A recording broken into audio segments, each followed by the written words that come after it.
Hey everyone, and welcome back to another Sims 4 YouTube video. Today we're going to be doing part 2 to the Fairies and Witches mod by Spinning Plum Bobs. Today we're covering all things witches, and up until now, a lot of people probably assumed that in The Sims, the spellcasters were our witches. Now, they would be correct up until now, because if you download this mod, we now get witches. So you can actually have, a bit more cults in your game. If you haven't already seen part 1, if you're interested in the fairy side, you can go watch that and then come back to this one. But I did also want to let you guys know that we are almost close to 1,000 subscribers. I know it might seem like a little bit, but we're currently at, I think, like 643 or something like that. And my goal is, before my 1-year anniversary on YouTube, to get to 1,000, and that anniversary is on April 6th, and that is not too far away. So if you wanted to hit that subscribe button and join all the fun on this channel, go ahead and do that. But without further ado, let's get into today's mod review and see how well I do as a witch in The Sims. We're in game, we're in build mode because we do need to buy a couple things, and if you haven't watched my last part, then you probably don't know what I'm doing. And basically, there are certain objects that you need within this mod in order for it to work. So the first thing we're going to buy is this witchcraft altar is what you need. And then we'll just place that down. I'm also going to buy her a witchcraft book so that she can just have it on hand. If you watched the last video, you'll know why I'm buying that book. But we'll go back into live mode, and basically, here she is inspecting it. Now, it basically says, strange rock. Willow can tell this massive hunk of rock appears to be made of an unusual matter, ... If it feels as there's some sort of mid-gravitational pull surrounding it, maybe it's some kind of huge magnet or something. Wonder what it is, and she's just walking away like she's not interested. Basically, we can try to meditate. So she's just kind of sitting there meditating with the stone. We got absolutely nothing from that. Maybe if I view it again? Oh, wait a minute. I had it on triple speed. A spiritual guide has came out of the altar. I don't know if you guys can see it. I didn't think it was going to happen. But here she is. Taria Wint? We got to do a respectful introduction. I don't want her casting any spells on me yet. We just got this thing started. Okay, I don't know if she likes me or not. She's purple, though. Basically, I think we got to, kind of friend her. Ask to cloud gaze, because I feel like that does help bring the bar open a bit. I just kind of want her to hang out with this ancestor. I mean, we don't know what she could do. I don't want her casting any spells. Look at them. This is so off topic right now. I'm not really sure oh, here we go. So again, once you get to know them a little bit more, you'll be able to get some other options. We have this witch thing. So we can ask about witchcraft, compliment non-corporeal figure, and then send back to the netherworld. I want to ask her about the witchcraft because that's what we're invested in today. We want to learn how to become a witch. I'm gonna have them stop talking about the clouds. She's got steam coming out of her. Is she okay? It says, witchcraft is an art form requiring dedication and skill, obviously. Unlike the whimsical, frivolous spellcasters of Magic Realm or the sparkly pixies from Sylvanglade, which are the fairies, witches draw their power from the spirit realm. We don't have the luxury of a special place to call home or exercise our powers freely. So ancestral witches like myself guide the younger generation. If you're interested, I may be willing to share my gifts with you. Yes, we are. This is the same. Would you like to explore the dark side? Yes, I would. Ask to become witch, please. Yeah, so as she was saying, we don't have a world to exercise our powers. In the fairy portion of it, you actually travel to Sylvanglade with a bunch of other fairies to learn more about becoming a fairy. We don't have that luxury with the witches. That is why we have the ancestral witches to help us learn about the process of becoming a witch. And I think I just basically exited out a majority of the stuff I needed to do. It's a lot of reading. I don't know where they went, but it says you seem eager to learn the craft. However, I must know that you are worthy of these powers and trustworthy as well. You could earn my trust by doing me a special favor. You may be familiar with the sprites that inhabit Sylvanglade. It's important. Remember the sprites, guys. They possess great power, but are very elusive. If you manage to capture one and bring it to me, I give you my word that it will bestow witch power. We need to go to Sylvanglade. We are now back, and what I learned from my last lessons, we got little fairies here too. We are going to hunt for sprites. Hopefully we get one of these guys because There we go. These are the little sprite guys. I don't know what she's doing on her phone. I kind of want to chat him up a little bit, you know, get to know him a bit before I capture him. And tell him it's for a good cause, Sprite. It's for a good cause. Barry is trying to come over and talk to me, but I have stuff to do. Success. We've got it. I'm going to go home. Now that we have the sprite, we need to get hooked up back to our ancestral. Where did she go? Did she go back home? I don't blame her. I did take a minute to get all this stuff. I think she probably went back home again. I really don't blame her. She probably didn't want to sit around until I got the sprite back, but I think we can try to meditate and have her come back. Hopefully I can actually show you the animation of the witch, the ancestral witch coming. Okay, I think okay, there we go. We got it. Look at this. It wasn't super sped this time, guys. She is back. So sometimes you just gotta try and meditate with them a little bit more if they do leave, but we can trade sprite for witch powers. And that is the animation of her getting into witch form. Now we are a witch, and we do have a couple, like we acquired the witchcraft skill.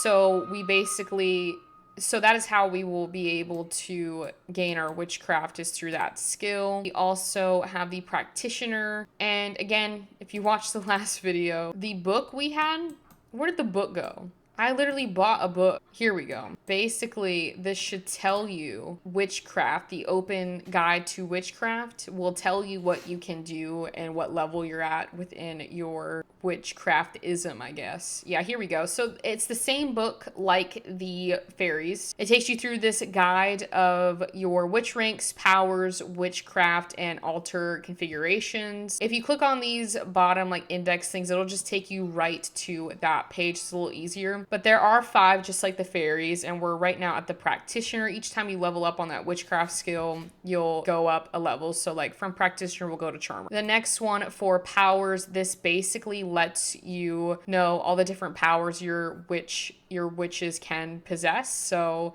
right now we have none. I don't think we're going to go through all of them today. That is a part of the fun of gameplay, is you guys can go through and have your storylines with this. We have witchcraft, which is their ability to weld magic and cast spells or hexes. So I think a lot of these are very familiar to the witches one. So I think they're the same powers that on the fairies side of it to the witchcraft ones. So that is cool. So they'll just have different requirements for you to learn those. The new thing that we did get is altar configurations. So these are some different configurations that you can use, like to summon ancestral witch. We can conjure guide to witchcraft, conjure snow. We can also summon a familiar. So this pack does require Realm of Magic. I did forget to mention that, but a lot of it uses the Realm of Magic gameplay interactions and UI menus. So if you don't have it, it's not going to work, but we can just exit out of that book. So that's pretty much how you become a witch. The rest of it is pretty much just gameplay. Although I do want to learn a couple spells, and for that, I think what I'm going to do is, I didn't do this in my last one, but let's just see what it's like to be leveled up all the way. Thanks to UI cheats,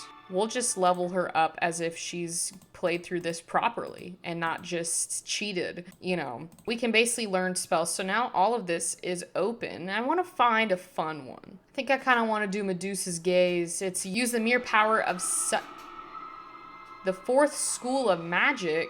Hold up. Willow was flipping through the pages of her guide when a hidden chapter was suddenly revealed. This is taking me back to like Vampire Diaries. I don't know if y'all watch that show, but that was literally my life for a good chunk of my teenage years. It still is. Still a really good show. But there was, you know, scenes where they would have like an extra page and that book just reappear out of nowhere. Oh, and we got Thierry back. Can she let us know what this 4th school is about?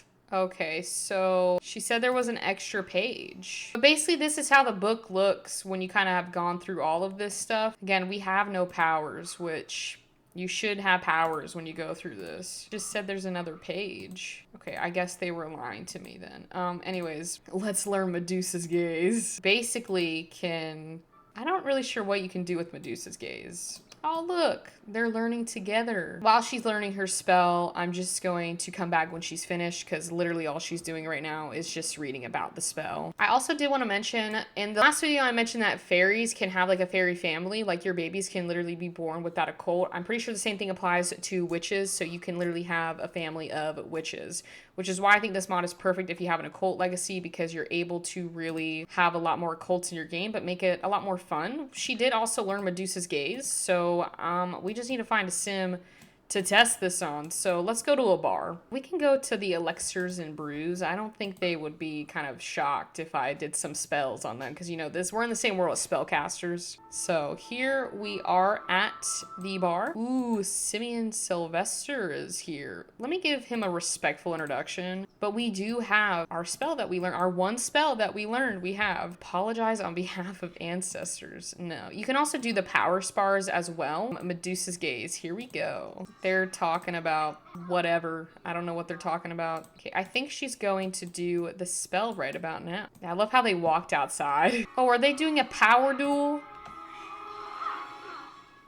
They're doing a magic battle. This is not what I wanted. She's definitely gonna win this one. I didn't win the last one, but we're definitely gonna win this one. This is actually pretty cool, even though I wanted her to do the spell. I mean, at least you guys can see the magic battles. You can do this in Realm of Magic as a spellcaster as well. If you go to kind of like anywhere, if you go either to the, you know, magic place of the Glimmerstone, like going through the Glimmerstone thing, once your spellcasters get enough, they can start, you know, sparring. So she's just sparring as a witch to, I guess, another witch. I'm gonna have them stop this thing so I can get her to use the spell. Oh, there we go. There we go.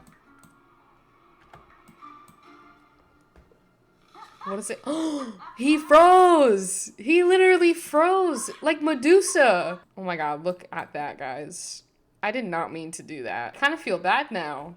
He was losing in his power match, and now I have essentially frozen him. Now, does he get unfrozen, or will you just have a bunch of frozen sims in your world? I think that's the best spell I learned today, and it's the only spell I learned today. You can also customize to use subtle magic, so it shows more conservative display of magic abilities. You can also practice witchcraft wherever you're at, so it doesn't matter. You can take your witchcraft anywhere. It's kind of like a portable charger. But yeah, I was just saying you can go to Glimmerstone too, but that's more of a spellcaster thing. But she does have her book, so again, she can learn spells wherever she's at. And I think because her witch XP is a little lower right now, like this does affect her stuff that she can do. So when it's lower, you might not be able to do as much. So it's probably best if we have her actually stop this. But that's essentially the mod. Again, there's so much you can do within this. This is definitely more of a gameplay mod. So the more you play through it, the more options you're gonna get. Is this buddy is still frozen out here, and I have no clue how to unfreeze him. So sorry about that. Anyways, we'll head home. Yeah, but like I was saying also, like here you can choose a perk to do like different altars and stuff like that. You can meditate at the altar still, but as a witch, again, you can do those altar configurations. I'm trying to get her witch thing back up. Don't mind me. There we go. Yeah, so we can basically do all of this stuff. We can, what is this portal pass? It says any witch with a portal pass has VIP access to the, oh, no, I want to reselect. What should we do? Should we do a, like, I don't think teleportation, you can learn that with the wellness skill. Ancestral connection. What does this do? It says some witches have a special bond with their ancestral guides. These spiritual connected people have a unique relationship with the ancestral witch and have access to more. Ooh, I kind of want to do this one. We get more options with the ancestral witch, so I want to try that one. Willow is deeply connected to the witches of the other side. She can summon the ancestral witch anywhere, anytime, and has access to new interactions. You can add more, but our witch experience right now is very low, so we can't add any more, but those are those perks, which are cool. Did she eat the fruitcake? It does take time for your Sims to get their, you know, witch XP back. They will. It's just, it takes time where you can do it with UI cheats and not have to worry about it. But that's why if you click on learn spells, you're not going to have many options if your XP is all the way down, because your witch has no power to go off on, essentially. But again, that's pretty much it to the mod, so I will probably end the video right here, but I hope you all enjoyed it. Thank you all so much for watching today's video. Hopefully you learned something new about this mod. Again, it is very gameplay driven, so I didn't want to spend too long just kind of doing a let's play, but going over the key features of this mod. I'm sure I did miss a few things, but that is all fun when testing out new mods or playing new mods in your game, as you're able to explore more features within the game than I went over. Hopefully this kind of gives you some more gameplay options within your Sims 4 game and spices it up just a bit, because I know sometimes, you know, playing The Sims repetitively does kind of get a little boring, so having some new things in game is definitely more exciting for your Sims 4 gameplay. But let me know down in the comments what you think of this mod. Would you download this mod? And what was your favorite, the fairies or the witches for this mod? Again, you do need Realm of Magic to get this mod to work, but other than that, that's pretty much it. And again, if you want to see more videos like this, don't forget to hit that subscribe button. And again, my goal for the next few months is to hit 1,000 as my 1-year anniversary on YouTube is almost coming up, which is crazy because it feels like I started this yesterday. But anyways, thank you all so much for watching today's video. Again, hope you all enjoyed, and I will see you all on Friday.